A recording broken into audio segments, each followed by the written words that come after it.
So hi, my name's Beth Went, and I am Barbara's wife. And I wanted to introduce her tonight for one reason, because some of you have known her for a little while, some of you have known her, I don't know where her work husband Sam is, but I wanted to take a moment to introduce her from a different aspect. So Barbara is from a small town in northeast Iowa. And a long time ago, we've been together now about 7 years, I always kind of lose track. And one of the things that she always mentioned to me that was really important to her as one of 7 and growing up in a small town is the sense of being part of that town and how you support the town and do everything to help each other.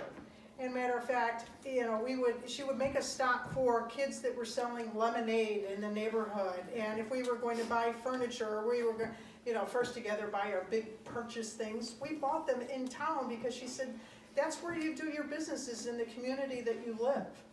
And so when people ask me, are you surprised that Barbara is running? And I say, well, no, I'm not, because I knew in our conversations that she would do this at some point, and now I find ourselves here, and it makes total sense. She's all about community, about families, as a member of a big family, and I'm just very proud of her, and I wanted to introduce that aspect of her.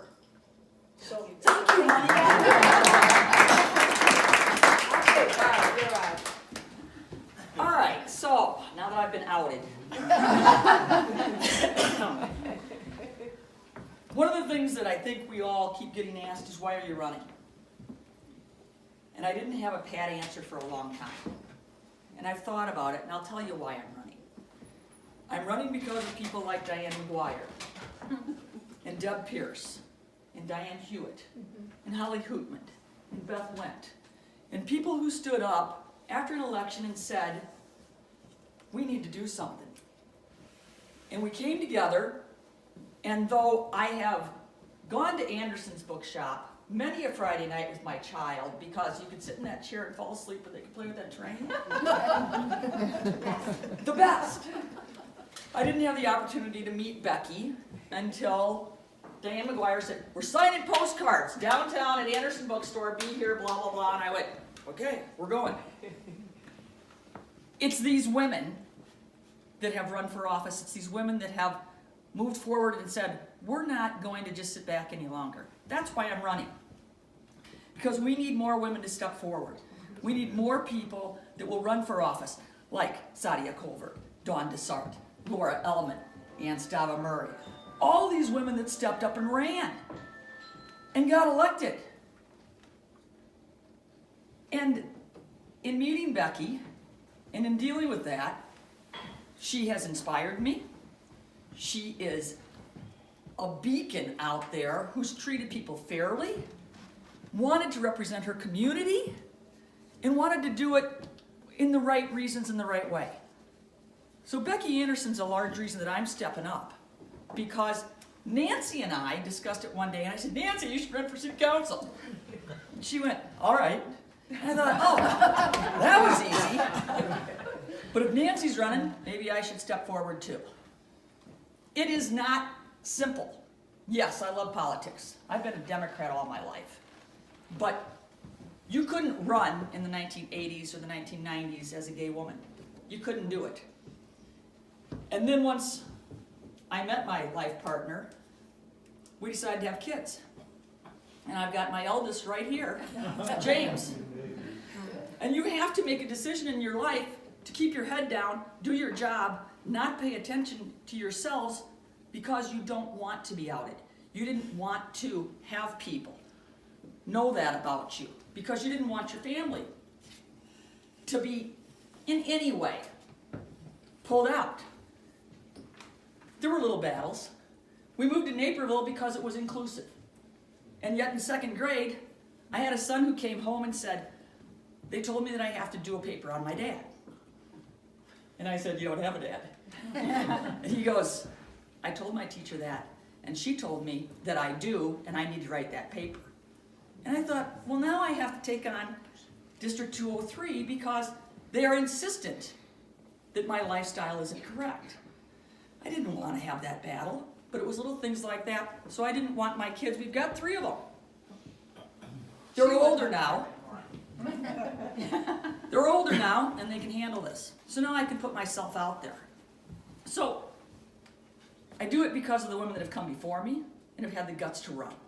And I do it because I wanted Becky Anderson to run again. But she elected not to. For whatever reasons, doesn't matter. She's already served her community in a multitude of ways. And so Nancy and I are willing to step up and go, okay, we can do this. We're fair-minded. We don't have a dog in this pony show because we don't own businesses here that can profit in any way. Nancy and I are all about having fair representation on the city council, doing what's right for Naperville, doing what's right for the citizens there. So that's why we're running. Are we qualified? I believe so. I read a thing that said every man will apply for a job if they think that they meet 50% of the qualifications. But yet every woman has to hit 100% before they'll even consider grabbing the application. Well, you know what? Women are qualified. I've been in public health for 30 years. There's a lot that's going on there. I teach biology at Wilkins Community College on Saturdays. Not because I wanted to dedicate every Saturday of my life for the last 10 years to teaching, but because I knew I could make a difference in doing it. You don't get rich teaching on Saturdays, but you do it because you know that you're teaching the next generation what is right. And so I've got the qualifications. We look at things in Naperville. Teresa's got her strengths, Nancy has hers, mine's public health. We have 800 lead leads in our water lines that are identified in Naperville. CDC passed a law where we're reducing the reportable level for children with lead in their system, which is great because we're going to be able to identify those children earlier. We need to deal with those 800 houses. But if you look on the website, and it's a great website, there's this huge yellow area of all the houses that could potentially have lead leads into it. Okay, well, we got to figure this out. This is one of those public health issues that needs to be dealt with. Elgin is charging $4,600 a house to the owners to take the lead leads out. I don't think that's right. Aurora has a 10-year plan in which they're going to replace every lead lead going into the homes. We need to do it. With CDC having the reportable levels, we're going to have issues. It's not bad because we're going to identify kids that are going to be at risk much earlier. Do I believe those lead leads are a problem? Yes. Do I believe that they're causing elevated bloods right now in kids? Probably not. But you can't leave them there.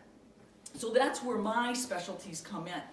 It's the air, the water, the soil. We have to figure things out. Sterogenics. This is ridiculous. Ethylene oxide should never have been released for 20 years. You have something like that in Naperville? How long are people not going to move here? Would you move by the sterogenics plant right now? No, because it's going to continue. Somebody asked me the other day, they said, well, they're going to shut it down, right? And I said, well, they haven't, because it's not illegal. But the risk is over. I said, absolutely not. The risk is still there for the next 10 to 15 years because those people have been exposed for so long. Those environmental hazards are out there. We need to protect the community because Naperville is worth protecting. And so I'm running because of women like Becky and Diane McGuire and everybody else that stepped forward and said we need to help our country, our state, and everything. Global climate change, if you read about it, it's another issue that's out there. Naperville's going to be what? St. Louis or Cairo in 60 years. That's Well, right. 60 years is a long time from now, but if you got a 10-year-old, they're going to be here. And with that comes a whole nother problem. And so here's a question. Why has Naperville not signed the Paris Climate Agreement? Because we burn 91% of our electricity from coal. Check it out. In Illinois, we have 15 towns that have signed on to the Paris Climate Agreement. And what was amazing is a lot of them are college universities, Champaign, Urbana, Bloomington, Normal, Evanston, the things you'd expect. Does anybody know of Savannah, Illinois? Yeah, heard of it. Yeah. Savannah, Illinois. Beautiful little town, right in Mississippi, right by Sebula. There's a bridge that goes out there and everything. It's kind of where I'm kind of from. There's not much going on there now. But Savannah, Illinois City Council voted to sign the Paris Climate Agreement. But we do have to implement it too. Okay. I mean, but Naperville can lead in these kind of things. We are all about the environment, sustainability, looking at these things that have been out there. And so that's my strength. Women that have come before me, I'm just picking up because they busted through the gate. I've got my own specialties. I bring a science background and a teaching background, and hopefully we can make some positive changes in Naperville. Naperville's not a bad town. That's why we all live here. Because it's a great place to live. And Nancy and I tonight, we're driving around town having a great time in a tuk-tuk. Watch for the video on Facebook. Watch for the video, it's coming. It's great. And so we ran together because it's a fiscally responsible thing to do. We're able to get signs for 2 of us for the price of 1. We're able to do the buttons, 2 for the price of 1. Do you want fiscal responsibility? We looked at that before we even ran and said, this makes more sense. Because I didn't want to walk in and go, hi, give me $200 and give her $200, will you? No. Because we can split our expenses. And that's the type of thing we're going to bring to City Council. And so, my cohort, my running partner, a very intelligent lady, Nancy Turner. Yay!